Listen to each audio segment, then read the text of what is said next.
A recent poll conducted by Gallup shows that an astonishing, we'll say allegedly, right? Because we know how polling works. Okay. But they are alleging that an astonishing number of Americans are more concerned about global warming than at any other time. Now, according to this Gallup poll, 44% of respondents say that they are personally worried about global warming. And of course, like clockwork, a California-based startup named Reflect Global has put forward a plan to deploy 50,000 gigantic mirrors in orbit around the Earth. The mirrors would be deployed to reflect sunlight away from the Earth to curb global warming.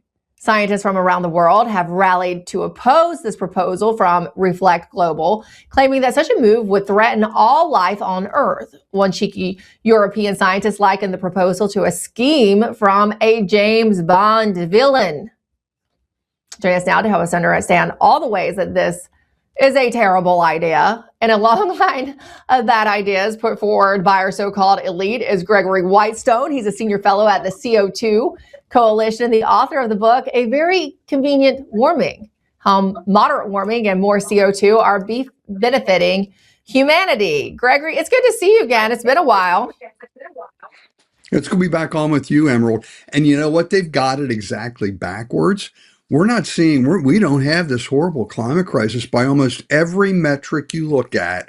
Earth's ecosystems are thriving and prospering, and humanity is benefiting from the combination of modest warming and more CO2. We're in a warming trend, thankfully, but it started warming more than 300 years ago, long before we started adding carbon dioxide to the atmosphere.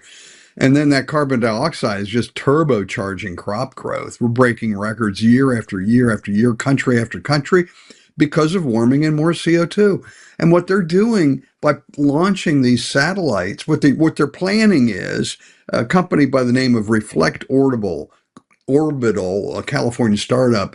Their plan is to put 50,000 mirrors in space in low Earth orbit. And if you don't know what that is, that means 1,200 miles about above the Earth's surface. That's the same where the space station is, that low Earth orbit. And it'll be reflecting sunlight, and it will be the unintended consequences of this could be huge. And instead of benefiting the Earth, right now, our increases in crop production are outpacing our increases in population growth. That's a really, really good thing. We should celebrate that. But what do we need when we get crops, when we get vegetation? Photosynthesis, right? What does that require? Water, carbon dioxide, and sunlight. And they want to prevent this from hitting the Earth. Some of what I've been reading when I read about this, I thought maybe it was satire. I mean, who would who would think about that? I had to read it 3 times. I went and looked at the links, and I said, Mike, you just ask yourself, what's the first thing you thought? What could go wrong? Well, we could list off about 12 different things that could go wrong, and the trillions of dollars it would cost would be just a huge waste. You could just see, you can already see the plot line play out, right? You reflect the sun, you throw the Earth into an unintended ice age where there's no food, people are freezing and starving.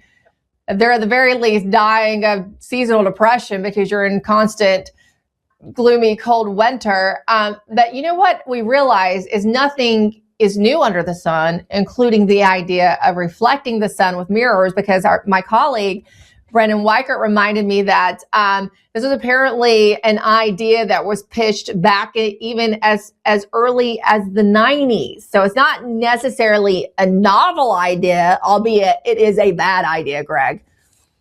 Really bad, really. And the thing that they don't understand is throughout history, if you go back to the first great civilizations, each of the warm periods, there were 3 of them over the last 2,000 years, the Minoan warm period, the Roman, the medieval warm period. Each one of those were much warmer than today, and it was a wonderful time. Food was bountiful, life was good, and it was the intervening cold periods that were horrific. Each one of those cold periods was associated with crop failure, famine, pestilence, and mass depopulation. And isn't that just opposite of what we're being told? We should actually, I call those other people like John Kerry history deniers. He would call me a climate change or science denier, but they're denying what history tells us. And that tells us that warming and much warmer temperatures than today would be hugely beneficial for mankind. And we're seeing the benefits with longer growing seasons. In the contiguous United States, growing season since 1900 has increased by nearly 2 weeks. That's a good thing. That's a really, really good thing. Now, so I want to ask you on public perception, because I cited the Gallup poll, but my audience and I are, of course, extremely skeptical of polls. Do you really think 44% of people are personally worried about global warming? I can see it being true just because the kind of campaigns we see out there, but you don't think that? I tend to not believe that's a legitimate absolutely not. Absolutely not. I talk to a lot of people. I travel a lot, just random people, not my cohorts. Random people I meet are thirsty for this information that we provide that they're not being told. And I find just about every single person I meet is very, very open to the idea that there is no climate crisis, that warming is good, that more CO2 is good. CO2, of course, is plant food.